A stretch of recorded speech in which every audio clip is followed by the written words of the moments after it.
골로새서 3장 18절부터 4장 1절까지를 살펴보겠습니다. 이 본문의 내용은 에베소서 5장 22절부터 6장 9절까지 내용과 거의 흡사합니다. 우리 입장에선 사도 바울이 왜 유사한 내용을 또 반복해서 말하고 있는가라고 질문할 수 있지만 그에 대한 해답은 너무 간단한데 이 대상이 다르기 때문입니다. 에베소서는 에베소 교인들에게 쓴 편지이고 골로새서는 이 골로새 성도들에게 쓴 편지입니다. 이 에베소 교회든 골로새 교회든 공통적으로 들어야 할 가정 준칙이 있는 것이죠. 그래서 우리 입장에서는 반복적으로 보이는 내용이 각각 기록되어 있는 것입니다.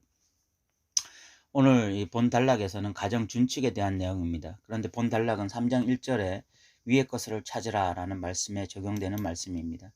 위의 것을 찾는 방식 중 하나가 이 가정에서의 생활을 말하고 있는 것이죠. 우리는 이것을 간과해서는 안 됩니다. 저는 교회에서 성장하면서 이 두 가지의 극단을 보았습니다. 하나는 지나치게 교회 중심적이어서 이 가정을 등한시하는 경우와 반대로 이 지나치게 가정 중심이어서 교회를 등한시하는 경우입니다. 심지어 목사님들 중에서도 훌륭한 목사님들은 이 가정을 등한시하고 오로지 교회에 충성하는 목사님으로 인식하는 경우도 많았습니다. 저는 과거에 어떤 그 목사님이 쓰신 책을 읽었는데 그 책에 보니까 평일에 자녀를 만날 시간이 없는데 주일날 교회에서 그 자녀를 만나서 그 예배드리기 전에 잠시 그 자녀를 위해서 뭐 기도해 줬다, 그런 내용을 본 적이 있습니다. 그 목사님도 이 교회에 충성한다라는 것은 일정 부분 이 가정을 소홀히 할 수밖에 없다라는 그런 인식으로 그런 글을 쓴 것 같아요. 그래서 이 교회와 가정이 마치 이렇게 상충되는 것처럼 생각했던 경우가 참 많거든요. 그런데 성경은 그렇게 말하지 않는 거죠. 성경에서는 가정 역시 교회이고 또 가장 중요한 교회입니다. 가정과 교회는 대립 관계가 아니라 상호 협력 관계입니다. 우리는 신앙이 좋은 것이 가정을 등한시하는 것이 아니라 오히려 더 가정을 섬기는 것이라는 것을 기억해야 됩니다. 그런 측면에서 이 가정 준칙도 지금 말을 하고 있는 것이죠. 먼저 18절에는 아내들에 대해서 권면을 하고 있습니다. 읽어보겠습니다. 아내들아 남편에게 복종하라. 이는 주 안에서 마땅하다라고 이야기하고 있습니다. 우리는 이 구절을 읽을 때 오늘날 현대 여성들이 굉장히 불편함을 느낄지 모르겠습니다. 특히 여성 인권 운동을 하는 자들이라면 더 불편함을 느낄 수도 있을 것입니다. 심지어 이런 말이 있어요. 페미니스트들의 최고의 적은 사도 바울이다. 뭐 이런 말이 있어요. 사도 바울 당시에 여성에게 요구되었던 최고의 미덕은 남성에게 절대 복종하는 것이었습니다. 아리스토텔레스는 남자가 여자보다 명령을 내리는데 천성적으로 더 적합하고 남편이 아내를 지배하는 것이 당연하다라고 말을 했습니다. 그리고 그 당시 유대인들은 아내는 남편보다 열등한 존재다라고 생각했습니다. 그런 고대 사회의 가치를 사도 바울이 말하고 있는 것일까요? 아닙니다. 이 사도 바울은 고대 사회의 가치 때문에 이렇게 말하는 것이 아니라 이것이 주 안에서 마땅하다라고 이야기해서 이것이 주님의 뜻이다라고 말하고 있는 것입니다. 그런데 여기서 아내들에게 요구한 이 복종하다라는 단어와 자식들에게 요구한 순종이라는 단어가 다릅니다. 이 헬라어 원어가 완전히 다른 말이에요. 근데 우리말로는 이 복종하라, 순종하라로 표현되어 있는데 우리말에서 이 복종하라는 말이 자녀들에게 순종하라는 말보다 뉘앙스가 더 좋지가 않죠.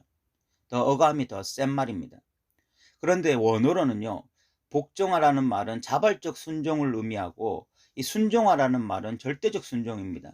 이 영어 성경이 이걸 잘 보여줘요. 영어 성경으로는 아내에게 submit라고 하고 있고 자식들에게는 obey라는 단어를 사용하고 있는데 이 submit라는 것은 이 자발적인 순종을 의미하는 거고 obey는 무조건 놓고 순종해야 되는 절대적 순종을 말하고 있는 것이거든요.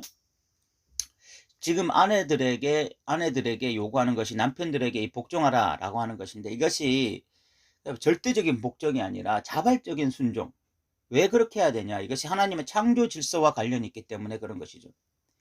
가정의 대표를 남편으로 두었다는 것입니다. 그래서 자발적으로 아내가 순종해 주는 거야. 이는 마치 이 반에서 이렇게 반장이 선출되었을 때 그 반장이 다른 학생들과 어떤 이 위치가 동등한 것이지 뭐 상하 개념이 아니거든요. 그럼에도 불구하고 반장의 말을 듣는 것은 반장이 어떤 대표의 역할을 하고 있는 것과 동일한 것입니다. 남자와 아내는 동일한 것입니다. 복음 안에서 하나예요. 동등한 존재예요. 그런데 남편의 말에 자발적으로 아내가 순종해 주는 것은, 이것은 하나님의 창조 질서와 관련된 것이지 뭐 어느 한쪽이 열등하고 어느 한쪽이 우월하기 때문이 아니라는 것입니다. 이 19절에서는 남편의 아내를 사랑할 것을 권하면서 괴롭게 하지 말라라고 말씀하고 있습니다. 19절을 읽어보면 남편들 아내를 사랑하며 괴롭게 하지 말라라고 말씀하죠. 이는 그 당시 파격적인 요구가 아닐 수 없어요. 그 당시 남편들에게 요구되는 최고의 미덕은 사랑이 아니라 아내를 잘 다스리는 것이었기 때문입니다. 그리고 이 여성의 감정을 헤아리는 것은 중요하지 않았습니다. 그런데 지금 사도 바울은 괴롭게 하지 말라라고 이야기해서 여성의 감정을 헤아리는 것이 굉장히 중요하다라고 이야기하고 있는 거죠. 이것은 그 당시 어떤 가치관과는 정면으로 충돌되는 것이고 굉장히 파격적인 이야기가 아닐 수 없습니다.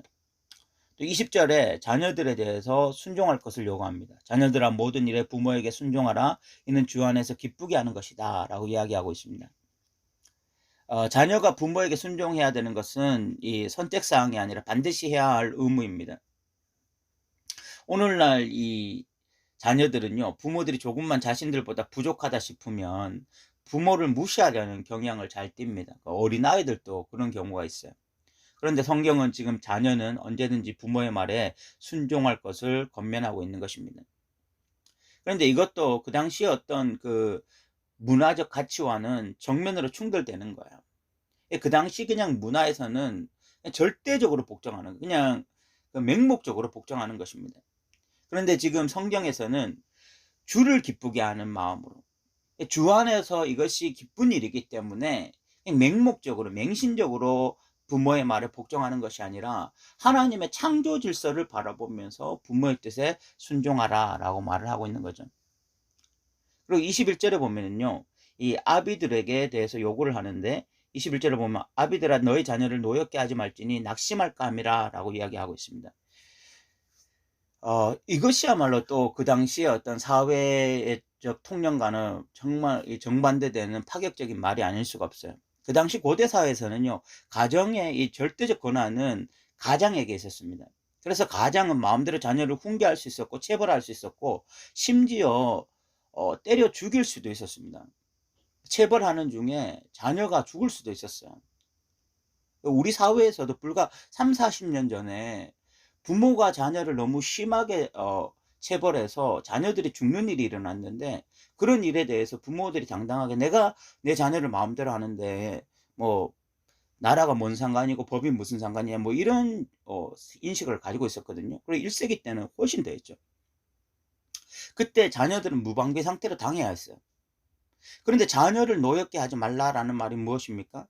일반 믿지 않는 아비처럼 무소불위의 권력을 이용해서 마음대로 화내고 마음대로 처벌하지 말라는 것입니다. 감정이 아닌 원칙을 가지고 아이들을 바른 길로 이끌기 위해서 애쓰라는 것입니다. 이것은 그 당시 굉장히 파격적인 이야기가 아닐 수 없었죠. 또 22절은 종들에 대해서 권면하기를 눈가림으로만 섬기지 말라고 말씀합니다. 22절에 보면 종들아 모든 일에 육신의 상전들에게 순종하되 사람을 기쁘게 하는 자와 같이 눈가림만 하지 말고 오직 주를 두려워하여 성실한 마음으로 하라라고 말씀하고 있죠. 그럼 오늘날 이 고용주와 고용인이 있다면 고용인들이 고용주를 볼 때 열심히 일을 하지만 고용주가 보지 않을 때 일을 제대로 하지 않을 수 있는 그런 일들이 발생할 수 있거든요. 그런데 오늘날 시대는 신분제 시대가 아니고 자신이 일을 하면 일한 만큼 그래도 수익을 얻는 시대예요. 그런데 고대 사회를 한번 생각해 보십시오. 종들은 뼈 빠지게 일해도 수익은 고스란히 주인에게 돌아가는 상황입니다. 그래서 그런 상황에서 종들 중에 누가 진심으로 성심을 다해서 일을 하려고 하겠습니까? 그런 사람이 바보죠. 그래서 그 당시 문화가 어떻게 되냐면 주인이 볼 때는 열심히 일하는 척 하다가 주인이 없으면 다 게으름을 피우는 거예요. 그게 그 당시의 문화고 그 종들이 살아남을 수 있는 최선의 삶이었고 지혜였습니다. 그런데 그런 시대에 사도 바울은 기독교인 종들은 달라야 된다라고 말을 해요. 기독교인 종들은 주인의 어떤 눈가림만 하려고 하는 것이 아니라 성실한 마음으로 주를 두려워하여 성실한 마음으로 최선을 다해야 된다. 굉장히 파격적인 이야기죠. 또 4장 1절에는 상전들에게 권면을 합니다. 4장 1절을 보면 상전들아 의와 공평을 종들에게 베풀지니 너희에게도 하늘에 상전이 계심을 알지니라. 상전들에게 권면을 하는데 이 종들에게 의와 공평을 베풀라고 말씀하고 있습니다. 그런데 이 또한 그 당시 사회에서는 파격적인 이야기. 그 당시 주인들은요, 종은 소유의 개념이지 하나의 인격체로 보지 않았습니다.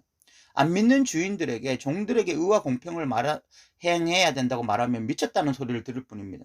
그런데 믿는 주인들에게는 사도 바울이 당당히 요구합니다. 종들을 함부로 대하지 말고 의와 공평을 행하라고 말입니다. 그러니까 사도 바울은 그 당시에 그 통념과는 맞지 않는 이야기들을 다 하고 있는 거예요. 가정의 준칙에서. 아내에게 남편에게 복종하라고 말할 때 세상적으로 하면요, 서브미트가 아니라 그냥 오베이라고 써야 되는 거죠.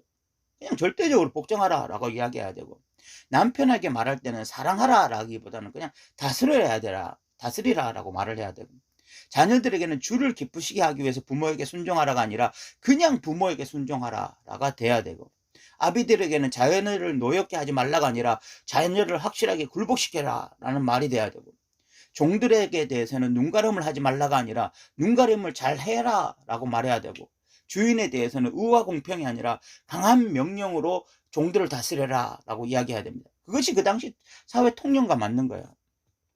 그런데 왜 사도 바울이 이렇게 요구하고 있을까요? 그 해답이 23절에 나와 있습니다.